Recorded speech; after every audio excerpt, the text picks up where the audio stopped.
ব্যারাকপুর শিউলি মাতারঙ্গী সেতু বন্ধনের উদ্যোগে আয়োজিত হলো শিক্ষা সামগ্রী বিতরণ কর্মসূচি।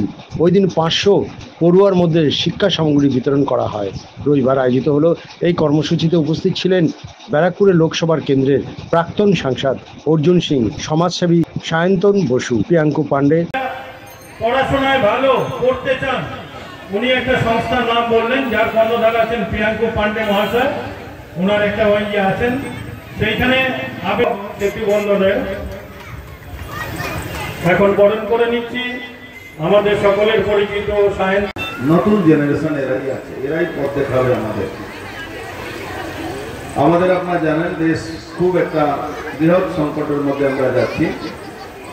26 জন মানুষকে শুধু ধর্মে আধারে হিন্দু বলে খুন করা হয়েছে কাশ্মীরে। আমাদের মুর্শিদাবাদে 2 জনকে হিন্দু চিহ্নিত করে, সনাতন চিহ্নিত করে খুন করা হয়েছে।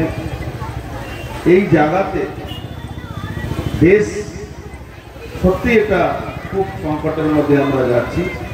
সেখানে আমাদের নতুন জেনারেশনকে নতুন একটা বার্তা দিতে হবে। আমাদের মঞ্চে সায়সন্দা এসে উপস্থিত হয়েছে। নতুন একটা বার্তা দিতে হবে আমাদের, বিশেষ করে যারা ছাত্র সমাজ আছে। সেতু বন্ধন যে কাজটা করে এলাকার মধ্যে, আমি তাদেরকে ধন্যবাদ দিয়ে ছোট করব না। তারা প্রত্যেক বছর এই মানুষের পাশে দাঁড়ায়, পাশে থেকে তাদেরকে উৎসাহিত করে। আমি শুধু একটা সাজেশন সকলকে দেব। আমাদের প্রিয়াঙ্কুর একটা খুব ভালো এনজিও আছে, সেখানে লাইব্রেরি চালায়।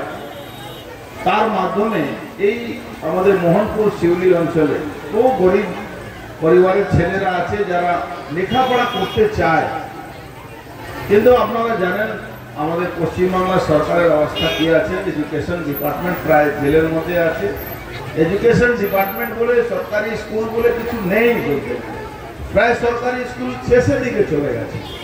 সেই জায়গাতে আমাদের বাড়ির ছেলে মেয়েরা যদি শিক্ষা জন্যে তাদের কোনো অভাব হলে আমরা এমন ব্যবস্থা করব, সে গরিব মানুষ যারা সত্যিকারে তাদের বাড়ির লোকেরা আমাদের ছাত্রছাত্রীদেরকে শিক্ষা দীক্ষার ব্যবস্থা করতে পারছে না, অথচ তারা শিক্ষা দীক্ষা নিতে চাইছে, সেতু বন্ধন সঙ্গে যোগাযোগ করবে। সেতু বন্ধন আমাদের জ্যোতি ফাউন্ডেশনের সঙ্গে দেখা করবে। আপনাদের একটা পয়সা লাগবে না। আপনারা যতদিন শিক্ষা গ্রহণ করতে চাইবেন তার সমস্ত খরচ আমরা বহন করব।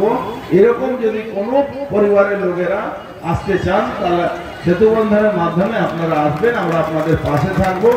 কেন শিক্ষা থেকে বড় কিছু হয় না। যত আমাদের সমাজ শিক্ষিত হবে তত দুর্নীতি শেষ হবে, যত শিক্ষিত হবে তত মানুষ এগোবে, তত আমাদের সমাজ এগোবে, তত আমাদের দেশ এগোবে। আমাদের সমাজ এগোলে দেশ এগোলে তাই আমরা তারপরেই আমরা এগোতে পারবো। এটা কিন্তু মাথায় রাখবেন। এটা কিন্তু আজকে আমি বলে গেলাম, এখানে কোনো রকম কোনো দ্বিধা না করে সেতু বন্ধনের সকলের সঙ্গে যোগাযোগ করবেন। যদি কোনো পরিবার একদম তার বাচ্চা ভালো লেখাপড়া করতে চায়, মাতাল লোকের কথা আমাকে বলবেন না। যান এখন দেখুন মদ খেয়ে পড়ে আছে, ওর কি কথা বলে? মাতাল লোক, ও কি রাজনীতি জানে? ওদের কিভাবে এখানে ভোট করেছে সরকার, আজকে না থাকলে কিভাবে ভোট হবে, কিভাবে ওরা জিতবে, সে তো সবাই জানে। আজকে বীজপুরে 103 জন জয়েন করেছে, বলছে বিজেপি থেকে জয়েন করেছে মঙ্গলদ্বীপে। ও তো বরাবরই যত দিন ধরে ও জয়েন করেছে তত তো বিজেপি সাফ হয়ে যাওয়ার কথা। তো বিজেপি তো এখনো আছে। অত ওদের সময় খারাপ হচ্ছে কি বিজেপি থেকে লোক নিতে হচ্ছে। তাহলে কারা এরা? ও ওয়েট করুক, ওর পায়ের তলা মাটি সরে যাবে যেদিন ওর আশেপাশের লোকগুলো তৃণমূল ছেড়ে বিজেপিতে চলে আসবে।